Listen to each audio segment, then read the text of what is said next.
And when I say producers, it's the owners, it's the managers, it's the next gen. And it's the previous, this is a generation that came before them. And one, if I could say it like a couple of words that summarize that, the one set of words would be the ultimate entrepreneurs. And I don't know that dairy farmers always look at themselves in that lens.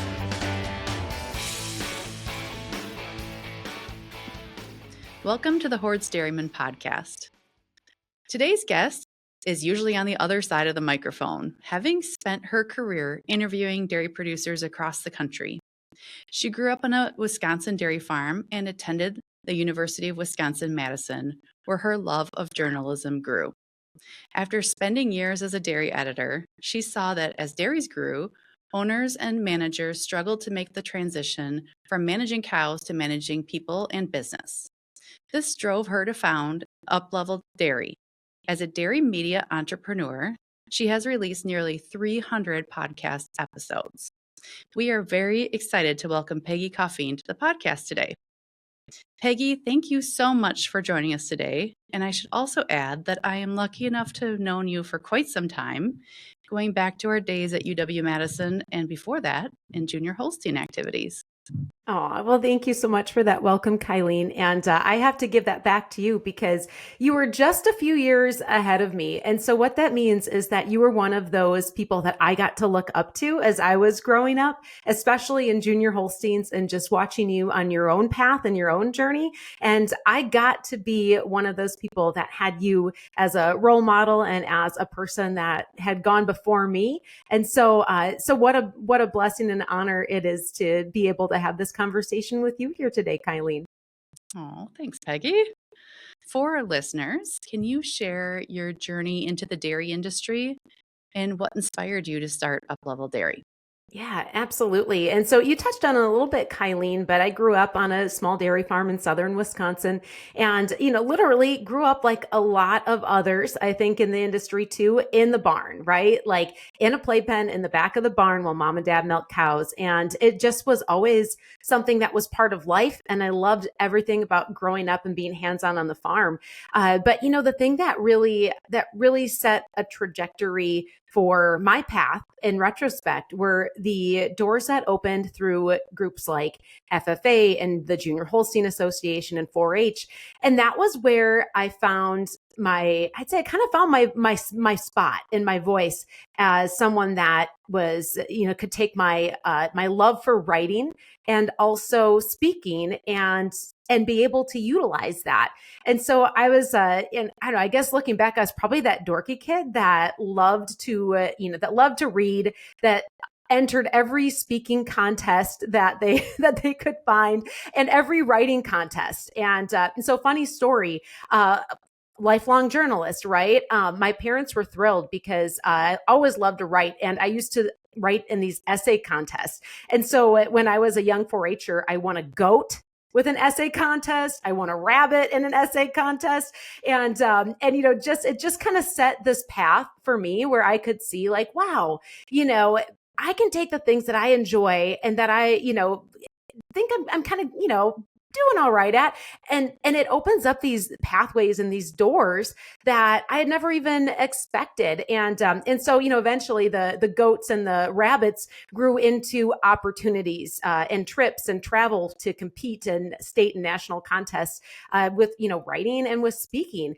And so that's where I think, there was this point where I started to see that as much as I loved my family farm. And, I come from a 50 cow dairy, right, in the family for almost 150 years at this point in time. And I just knew in my heart that being back on the farm farming just wasn't quite the right thing. But what I was able to see through these doors that opened up with those youth organizations was that there was a way that I could honor the people that I respected most, and that's dairy farmers, and bring a value to them. And that was through writing and journalism. And now at that time, Kylene, back when you and I would have been ag journalism majors at Madison, we had basically two paths that you could go with journalism. One was writing and one was radio. There was not a in between. And so I took the writing path and loved it. and just poured my heart into that for years as my profession. But what was kind of hidden away for many of those years was the love that I always had for speaking, and not so much speaking to be heard for my own message, but being able to draw others' messages out and to share those stories. And so that was kind of subdued for a really long time throughout my career because I was so focused on writing. But just as the dairy industry has changed, so has the communications industry, so has journalism, so has the way that we communicate with people. And in the last 10 years or so, that's where this podcasting space started to open up. And I realized that when I wanted to learn something, I was listening to podcasts more than I was reading. And it was this light bulb moment that helped me to see that, man, if this is how I'm learning, I need to almost make a study of dairy producers who I want to serve and understand, how do they want to receive information? How do I meet them where they're at with their desire to get information, to get access and to learn? And they've changed the way they do business. How do I need to change the way that I do business in order to be relevant and of service to the industry that I've devoted my whole life to? And that opened up this pathway to say, okay, like, I love this area of communicating through podcasting and storytelling. And that was really, what blossomed into taking the steps to make it my full-time independent career dedicated to serving the dairy industry. So that's kind of the long and short of that path of growing up on the farm, gaining my own skill sets, and then looking at, okay, how do I serve the people that I respect the most? Dairy farmers have always been my heroes, and they still are. And how do I honor my heroes? And that's what I get to do with Uplevel Dairy. Going back to where this all came from, but I do want to take a sidebar because I did not know that you won a goat and a rabbit through an essay contest. And ironically, I am now a goat breeder and a rabbit breeder as a 4-H mom. So I have to know, what breed did you win in your goat and rabbit essay contest winnings? Yeah, so the goat was a La Mancha. If you know anything about La Manchas, they have these naturally cropped ears, and they kind of look a little bit funny. So yeah, I remember going to pick up this goat that I won, and I'm like, it doesn't have ears. So she was a registered La Mancha. Her name was Comet. She came from like Delavan or Darien or somewhere where we drove to go pick her up and put her in a box in the back seat of my mom and dad's Buick, right? Like this is what it was. And so I had this little kid goat, Comet, and I had her till I was 18 years old and graduated from high school, and then finally sold her. So she was kind of my county fair goat, right? And we kidded her in a few times. And so I just had that fun experience of raising just a few goats, but not, I wouldn't say I was a super competitive, goat shower, but I do know that somewhere back in my bedroom, my childhood bedroom, there is a large Supreme Champion goat trophy for something. There was also a lot of non-champion awards for that goat. But here's the funny thing. So you talk about communications, right? And even like to get down that little rabbit hole of advocacy. So showing at the Greene County Fair, you got to do barn duty, right? So cow barn duty was a little more interactive because you got to pick up manure. Goat barn duty, not the same, but you do have to greet people, talk to people, and of course, everybody loves to come pet the goats, and goats are fun and curious and whatever. But I think this was like one of my first exposures to consumer messaging, because people were always wondering what happened to my goat's ears. Like, did you cut them off? Did they get frostbit? And then it was like, I had to develop the elevator pitch for why my goat didn't have ears. And so you talk about like some of those early life experiences, which I think 4-H is like just this foundational program. Same thing with Junior Holsteins and FFA. They're these foundational programs where you don't even know what you're learning at the time, but looking back, you're like, wow, that made an impact. It shaped some of my skill sets and the way that I learned and communicate today. So Oh, who would have known a La Mancha goat the La Mancha, yeah, from somewhere in Walworth County, Wisconsin, yeah. shape started to shape your communication skills. I love There it. you go. There you go. Oh, well, and going back to your foundation, I know a little bit about the story of your mom. And on a previous podcast, I had interviewed U.S. Dairy Export Council President and CEO Krista Harden, which was a very fun experience to interview her. And she is very excited and proud that 2026 has been named the Year of the Woman Farmer by the UN. So, can you tell us the story? I believe PBS did a segment on her, on your mom farming in the 70s, if I remember correctly. Oh, well, thank you for asking. My mom was a pretty special lady, and so a little bit of her backstory.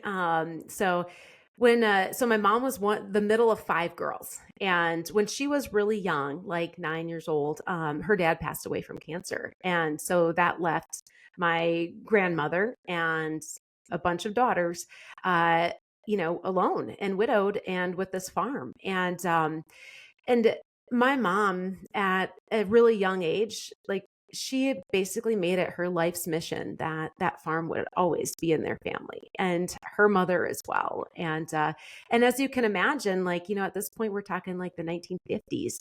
That wasn't easy. And I don't know that I can even fathom the hard that was. But that was always what my mom wanted to continue. And so when she was a senior in high school, she tells me more of these stories now, I think, than she used to when I was young. But when she was a senior in high school, she wanted to get a milking herd going at the farm, and everybody told her, like, go be a secretary, go, get married and have a family and do those things. And she was like, no, I don't want to. I want to farm. And so she did. So she did it, and she started with her own herd of cows, and she wanted to have a really nice Holstein herd, and she had these cool goals. And the funny story, and this is even an aside to the PBS special that like filmed her for a couple of days, is that there is I have a clipping of like a 1975 article from Hoards. And the headline is this Dairyman is a lady. And it is a feature about my mom.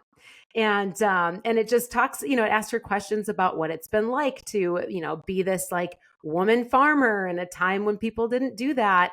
I just remember having these moments when I was a kid growing up in school where, like sometimes your world is, the view of the world is what you see, right? And so I remember being really puzzled when I realized that not everybody else's moms like stood on a bucket and AI bred cows. Like, doesn't your mom breed cows? What? No. And so to me, it was just such a normal thing to just see my mom doing her thing. And obviously by that point she was, married and had us kids. But that same drive and that same ambition was always a part of her. And I think, Kylene, it's interesting because like, look at even when you and I began our careers in journalism, this was a male dominated field. But to me, I've never really looked at any part of agriculture as this is a man thing, this is a woman thing, because growing up, the mentality was, I don't care if you're a man or a woman, there's work to do and you just are going to show up, roll up your sleeves and do it. And that's how I was raised. And I never thought about doing anything different or looking at that as a disadvantage. My mom just led by that example. And so back to the PBS special, I remember as a kid, we had these like old school VHS tapes that were recorded off of 1970s PBS. And it was this little series that followed around a few women that were farming. And my mom was one of them. And, how special is that, she had no desire to be in the spotlight, right? Like that wasn't why she was doing what she was doing. She was just doing her thing. And she's still, almost 80, she's almost 80 now. And she's still doing it. She's still doing it. That's incredible. And I wrote down that I need to dig up that article from the 70s that featured her. Oh, that is yes. really cool. It's Hoard's great. Dairyman covered her in the 70s. Yes. So, yeah, I've had the privilege of meeting your mom, and she's a spitfire. And I am like, that's really cool. She's raised some amazing kids. And the fact that, she was a groundbreaker, even though she was just, like you said, just doing what Just doing her thing. she was just farming. That's all she wanted to do. She didn't think about male or female. So No, that's no. great. Aw. Well, thank you. Well, She's very special, and thanks for asking about her. yeah, that's I love that story. And I think it's pretty obviously she's been covered a lot. So that's fantastic. So, well, let's shift gears a little bit and talk about what really drove you to get to where you are today. Rewind probably 4 or 5 years. I was reading this book, and let me tell you about this book if anybody's ever read it. High Performance Habits by Brendan Burchard. Basically, he's a business and performance coach and worked with a lot of CEOs and business leaders. And he said, I'm going to do basically a research project and talk to as many of these leaders that I can and try to distill what's made them successful. Like, what are the things that they have in common, these high performance habits that really drive them? And as I was reading this book, one thing that occurred to me was that essentially, in many ways, I'd been doing the same research project for almost 20 years, sitting down with incredible leaders, some that are in the forefront, some that are in the background, some that stand at podiums, some that don't want to leave the parlor. And I've been basically doing my own study of what makes great leaders great. I just didn't realize it, right? And when I read this book, I'm like, wow, it just was one of the first pieces of inspiration that really said, like, you know, this is part of my purpose in the work that I do, is to start to really hone in and capture the stories that I see and to share them with others. And so that was a pretty big eye opener, was just to really step back and recognize how blessed I'd been to be able to sit at the table with so many producers and managers and leaders that are in the dairy community, and to share their stories and saying, okay, if these are the people that I believe are committed to dairy, not just as a job, but as a career, what are the most common challenges that they're facing? And so I, again, did a study. I called up several friends that I had and basically asked them, like, what's keeping you up at night? And distilled those problems that they shared down into a couple of key areas. And a lot of times it all came back to the same few things. One of them was this, that as dairies were growing and scaling, they started to be challenged to manage people as well as they manage cows. And I kept hearing the same phrase: cows are easy, people are hard. And so as dairies grow and diversify, not only is it the challenge of managing people, not just cows, but it becomes a more complex business. And that means that we need to start thinking bigger and thinking beyond what's right in front of us, and looking for ways to talk about, like, family business, farm transition, and those core areas. And so it was kind of this combination, like I said, of recognizing the leaders I had been speaking with, really honing in on what are the challenges that they're facing, the things that they're worried about that will impact their ability to continue to grow and to have their farms for the future. And that's where it just, kind of one day really, really clicked for me that that this is what I could do. This is how I can meet people where they're at with the information that they want, in a way that they can take it and grab it on the go through listening or through watching something engaging. And most importantly, one thing I always knew to be true, Kylene, and this is no surprise in you and your role, is that people want to hear from people that are like them, that are relatable to them. And that's why I focus so much of what I share around the stories from other dairy producers. And so, like, put all these pieces together, and that really developed the mission for Uplevel Dairy. the dairy community has built me. It's raised me. It hasn't stopped yet.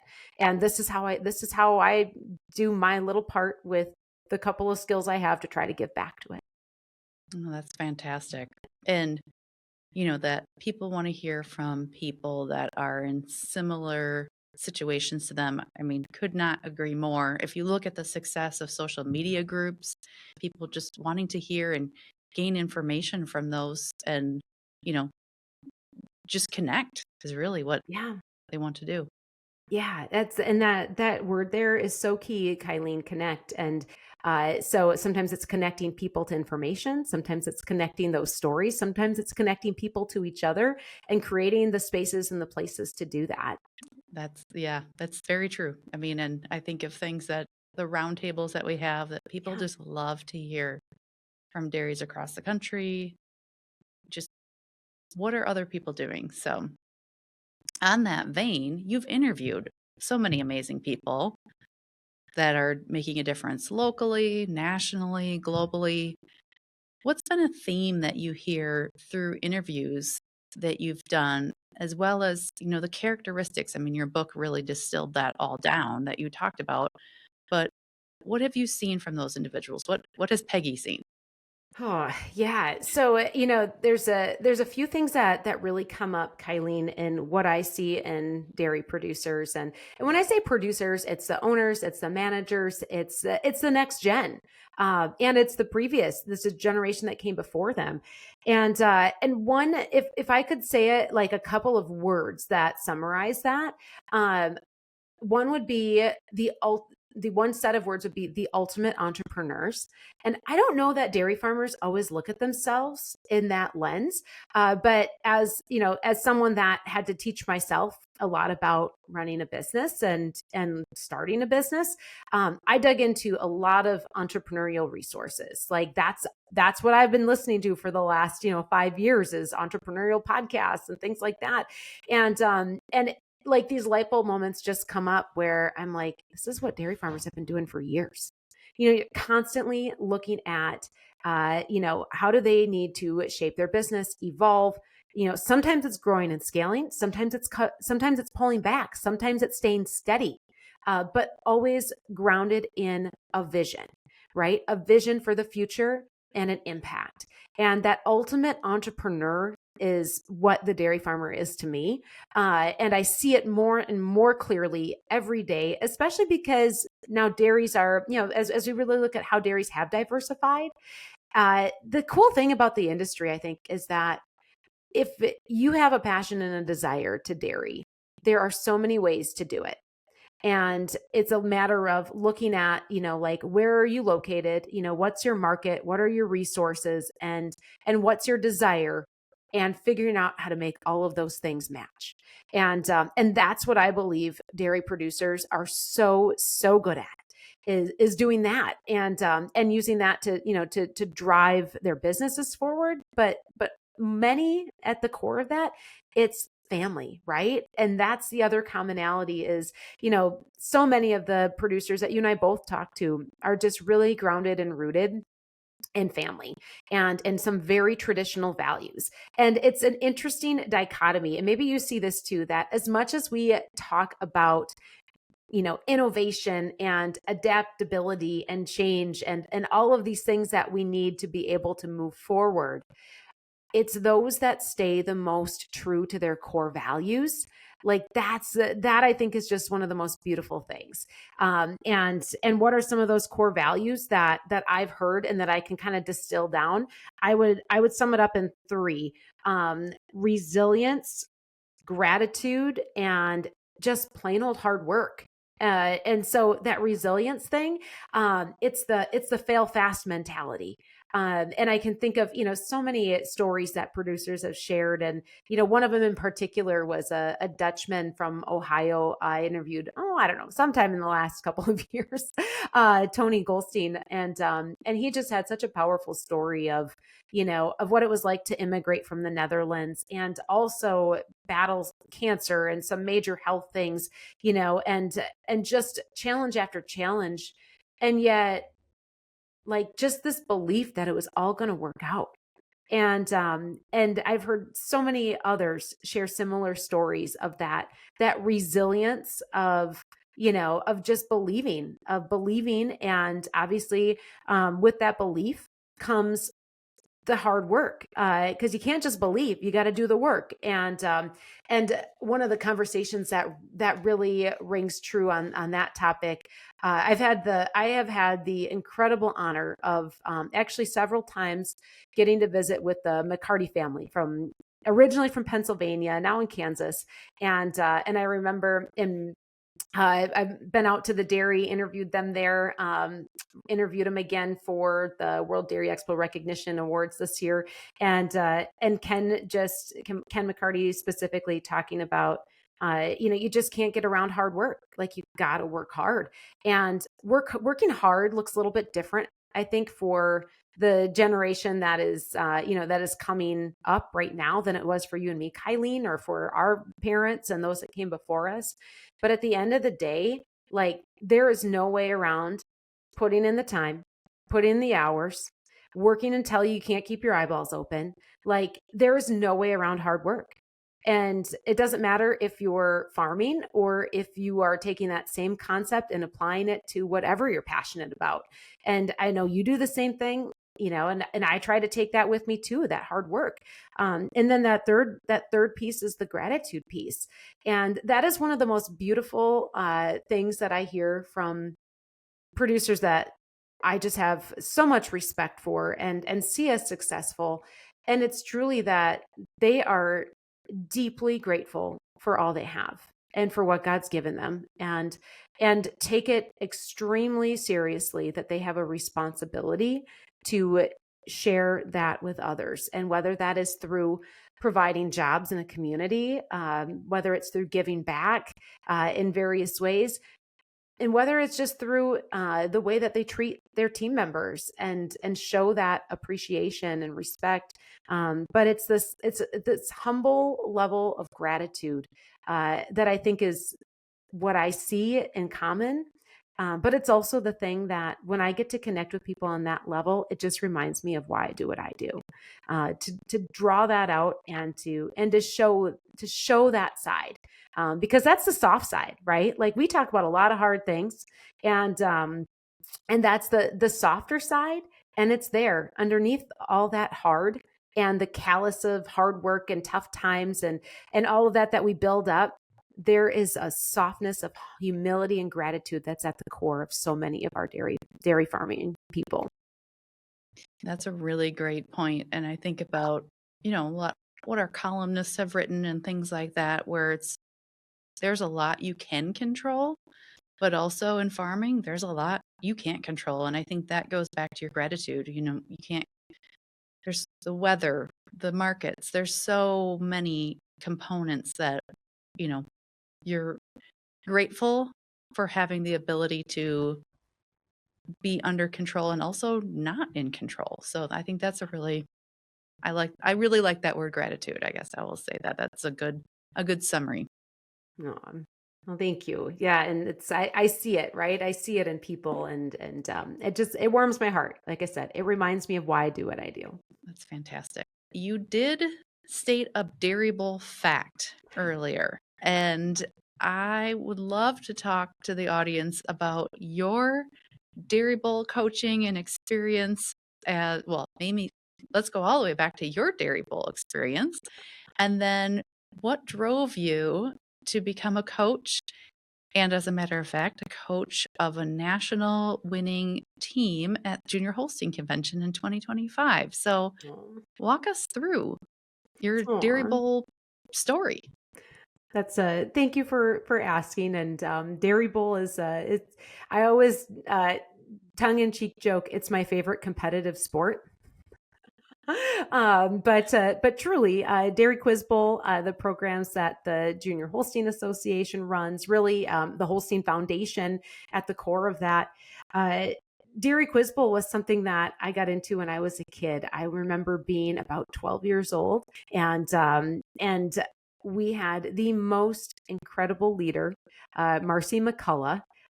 Just the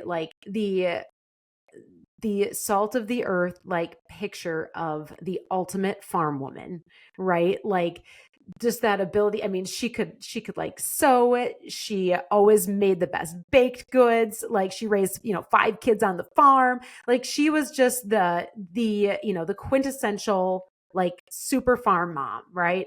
I was so fortunate to have that opportunity to be a part of Dairy Quiz Bowl. And again, these are the things you don't realize at the time, but when you look back, you see just how valuable it was. And so, for those that aren't familiar with Quiz Bowl, it's this set of, basically a set of facts and news and science and an understanding of things that are happening on a dairy farm, whether it's on the farm, in the cow, in the industry. And it's memorizing these facts and putting them together for a competitive contest with little buzzers, right? And this became just the thing that I just fell in love with. So in fact, I remember as a kid, again, every time Hoards came out, like I was on it. That was my favorite day of the month, was when I got my new Hoards and would sit down and just scour through it and read from cover to cover. In part because I was so interested and I loved it, but also in part because that was one of our sources for Dairy Quiz Bowl. And it was this, like, it was just became this space and this place for other people where I felt like when I went there to our practices that I was with my people. School, I think, and this is more true today than ever, but if you're a kid that likes cows and enjoys learning about all that, like there aren't going to be a whole lot of classmates that you have that in common with. And it was like that even 25 years ago. And so I knew that once a week I could go to this place where it was cool to love cows, to love learning, to be smart and competitive about it.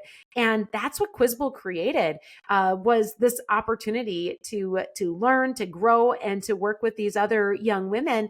And we had a lot of really great years with Marcy leading us as our coach, and with us kind of growing up together for, a good 8 or 10 years through Dairy Quiz Bowl.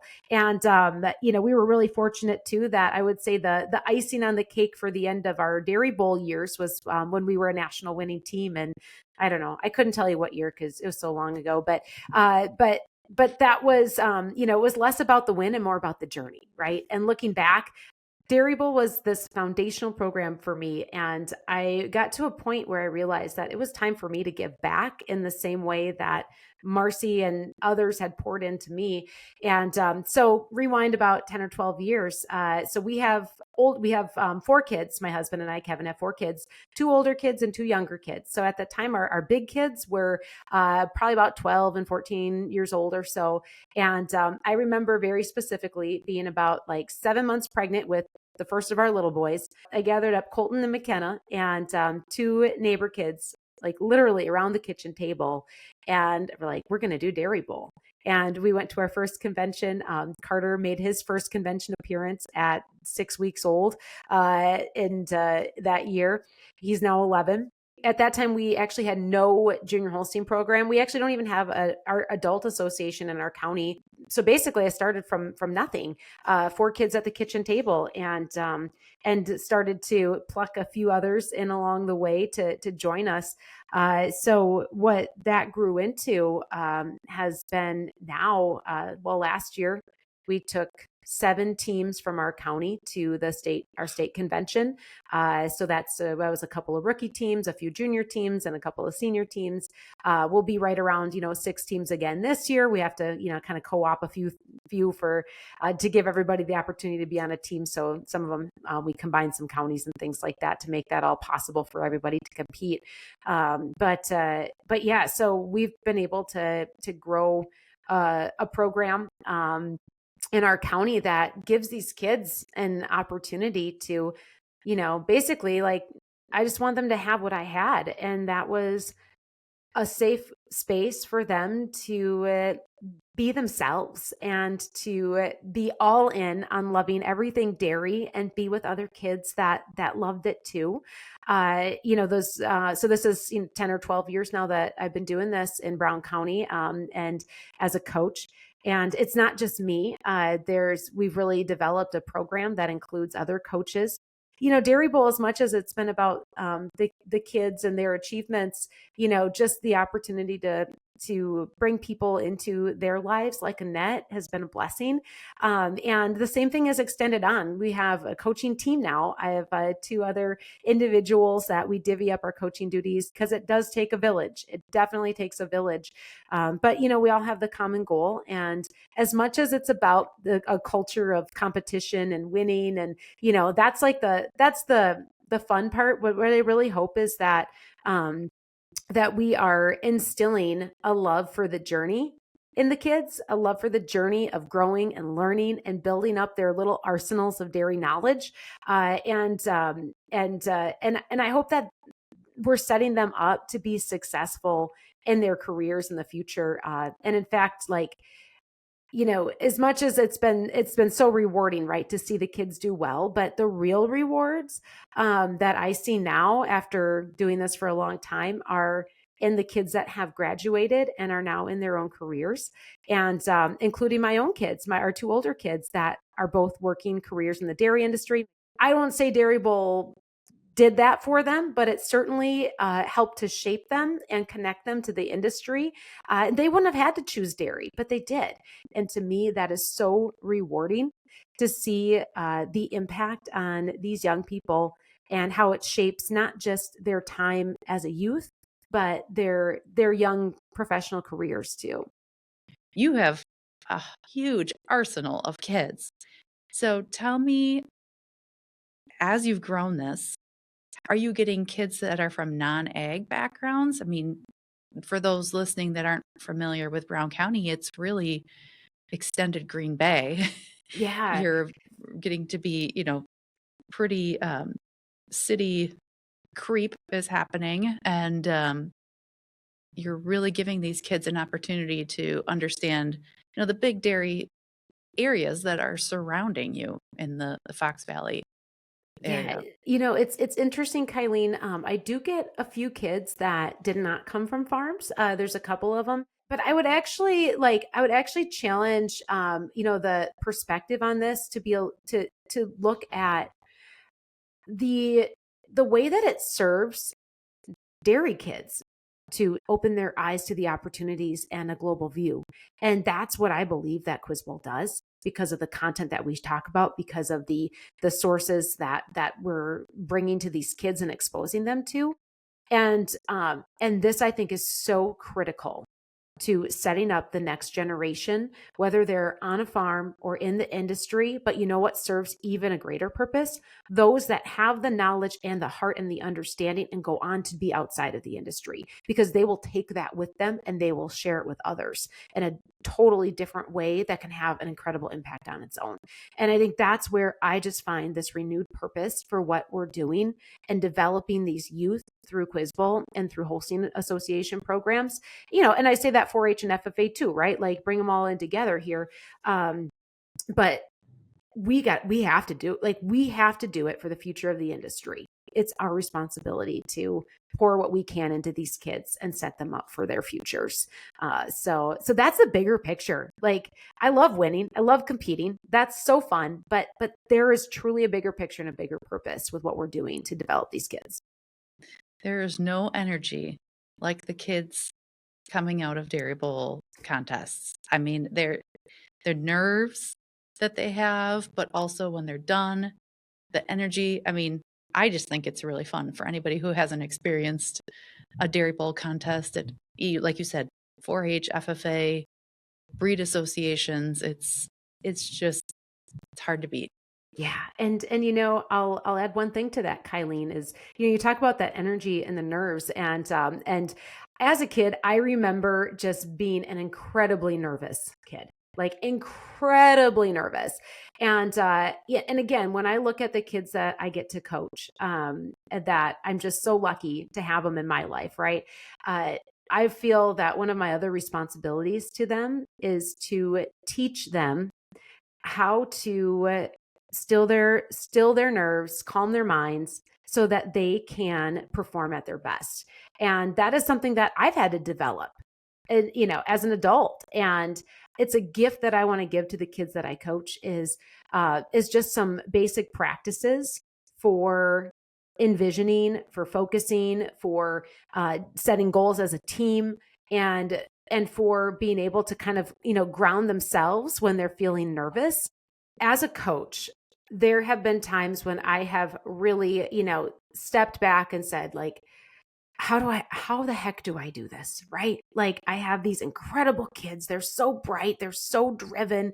And I've questioned even myself of like, I don't know what I can even give them anymore, because they were just so self-motivated and all of that. And I started to step back and ask myself, well, what was it about Marcy McCullough? Like, what made her a good coach?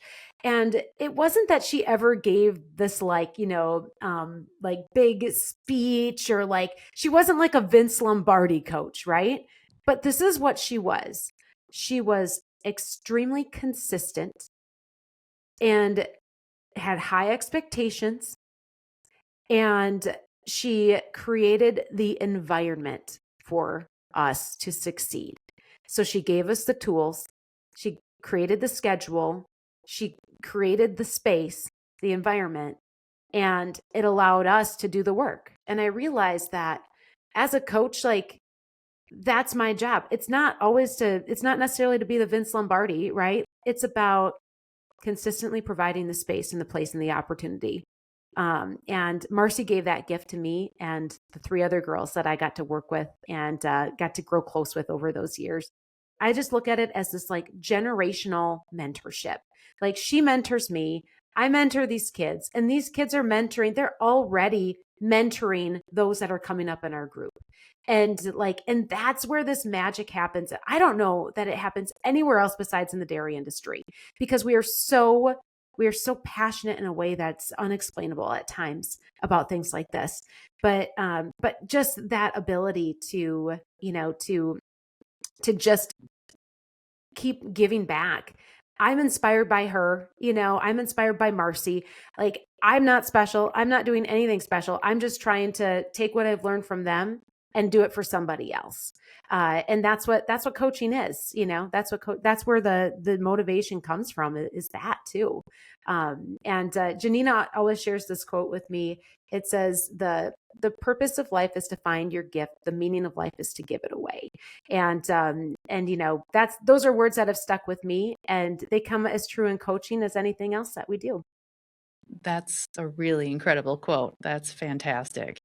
And you said, it's the dairy industry unique to that. Think of the multi-generational, like you were talking about, that's being multi-generational. That's just another example of something that's being handed down through the generations. That's fantastic. Yeah. I have the privilege of being able to watch from a distance the experience and the culture that you've built with these kids. Can you tell us a little bit about your practices and what it takes to put in the hours? We just have these great kids, and they are self-motivated. They're self-directed. And, and again, like, when I kind of realized, like I said, my job is just to give them the tools and a consistent environment to show up in. But what that did, especially for the 4 kids that were on our national winning team this year, is they were able to take it upon themselves to continue to do those things outside of the practices that I set up, right? And I think that's part of the culture that we've tried to build as coaches is we like the competitive culture, because like, we just have kids that thrive in that, but yet we have, we create the spaces for the ones that aren't into that, and that's okay too. But these kids that thrive, they're just such a special group, and like, they took so much initiative outside of our practice times to do those Zoom calls with each other. They're always like on the phone talking with each other, pushing each other, driving each other, and it's the best thing as a coach is when they don't need you for everything, because they are now coaching themselves. I know that these kids, like, they're not just in Dairy Bowl because it's a contest. They're doing Dairy Bowl because they truly see their future in dairy. And I also look at these kids and I know that they have these young qualities of great leaders. Kind of on that same topic, as you're able to be a coach and witness this, firsthand, what gets you excited about the future of the dairy industry? Yeah, honestly, it's oftentimes it comes back to the youth, right? There's no greater energy that you get than being around these kids, and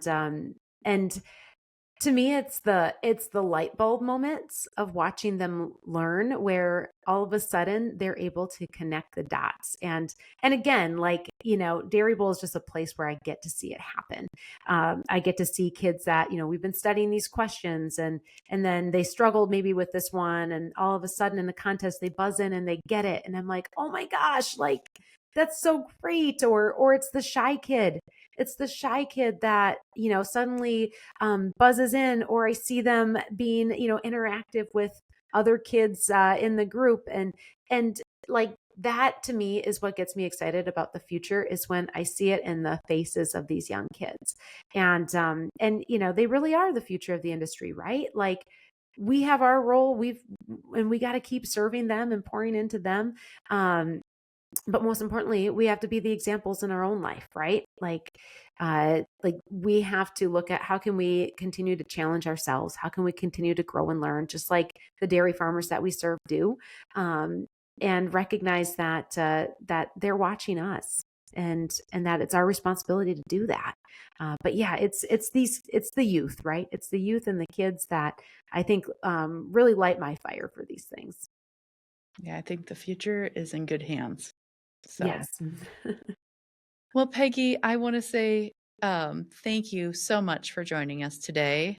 And we appreciate the time and the insights and the years of experience that you have in dairy media, plus what you've done to give back to the youth in our industry.